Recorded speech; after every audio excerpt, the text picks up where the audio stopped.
Begi suara oh Yesus, oh begi suara oh Yesus. Ya saudara, saat ini kita akan menuju desa Said Nihuta, tepatnya ke Huta Damai 2 yang tidak jauh dari Huta Damai 1 yang berada di Lumban Rihit.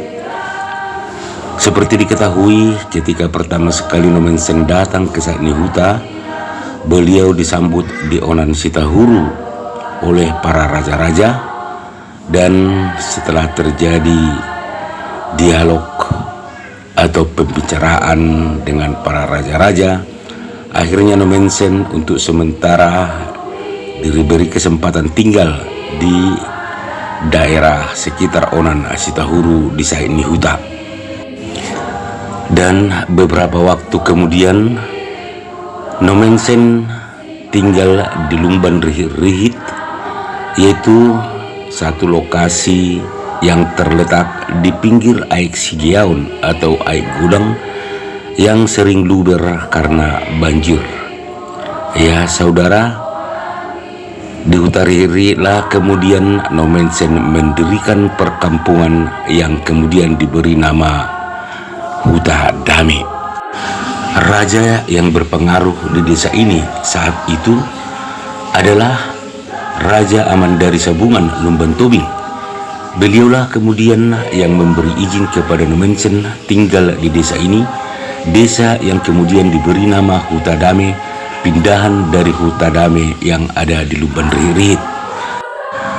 Ya saudara, saat ini kita sudah tiba di area Huta Damai 2. Konon dikisahkan Raja Amandari pada awalnya sangat menentang kehadiran Nomenseng di Said Nihuta. Namun karena suatu mukjizat yang dilakukan Nomenseng terhadap istri Raja Amandari yang sakit keras kemudian dapat disembuhkan dengan kekuatan doa. Kejadian itu merupakan suatu mukjizat menurut Raja Amandari, dan itulah yang membuka pintu hatinya menerima Tuhan Yesus bersama seluruh keluarganya. Setelah Raja Amandari Sabungan menerima ajaran Kristus Yesus yang dibawa Nomenseng, menyusul kemudian banyak raja-raja dan masyarakat yang mengikuti jejak raja tersebut, sehingga pintu gerbang semakin terbuka lebar bagi berita Injil yang dibawa Nomenseng. Ya saudara, saat ini kita melaju menyisir desa Huta Damai yang didirikan oleh Om Pui Dr. I.L. Nomenseng. Kita tadi masuk mulai dari gerbang hingga ke ujung desa ini. Desa inilah awalnya tempat berdiam para pengikut Kristus yang mengikuti ajaran Nomenseng di desa Said Nihuta, dan inilah merupakan desa yang paling damai dan paling berbahagia di antara semua desa-desa di sekitarnya. Karena itu saudara, banyak masyarakat yang kemudian tertarik mengikuti jejak rekan-rekannya yang terdahulu memasuki ajaran Kristus yang dibawa Nomenseng ke Said Nihuta. Ya saudara, di sini kita lihat ada tulisan Gereja Damai 2. Ya, itu adalah pergodungan Huta Damai atau Gereja Damai 2 sebagai pengganti Gereja Damai 1 yang ada di Lumban Rihit sebelumnya. Dan ini adalah bangunan gereja HKBP Huta Damai yang dibangun setelah jemaat gereja ini dipindahkan ke PH Raja, karena pada saat itu area gereja ini sering banjir karena luapan air dari Sungai Sigiaun atau Aik Gudang. Itulah alasan utamanya sehingga jemaat HKBP Huta Damai pindah ke Piharaja dan membangun gereja di Piharaja. Ya saudara, di sini kita perhatikan ada ditulis HKBP Dame Harbangan ni Barita Nauli, gerbang pemberitaan Injil di Tanah Batak.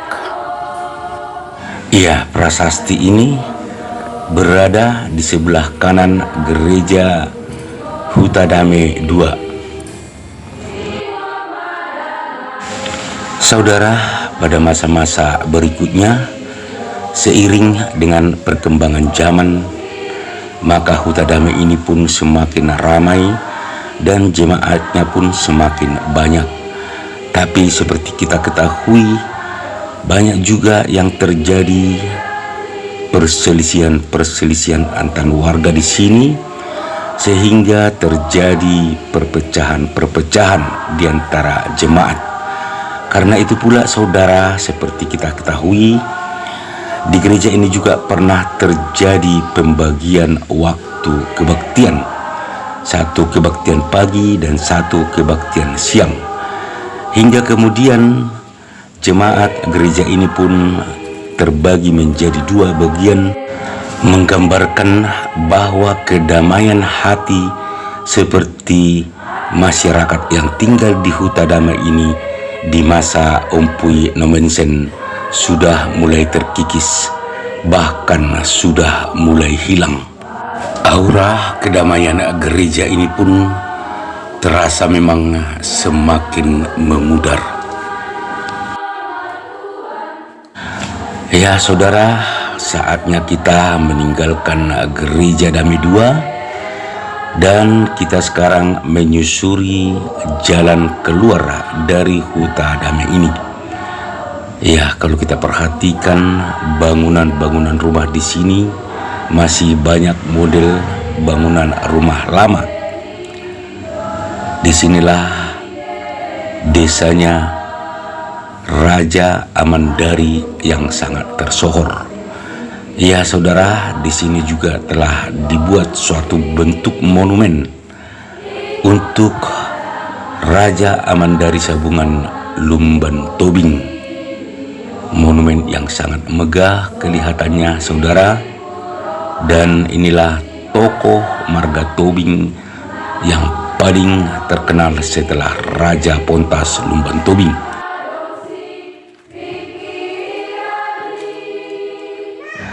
Ya, kita sudah mendekati gerbang keluar dari desa ini yang ditandai dengan sebuah patung Dr. I.L. Nomensen yang merupakan apostelni bangsa Batak.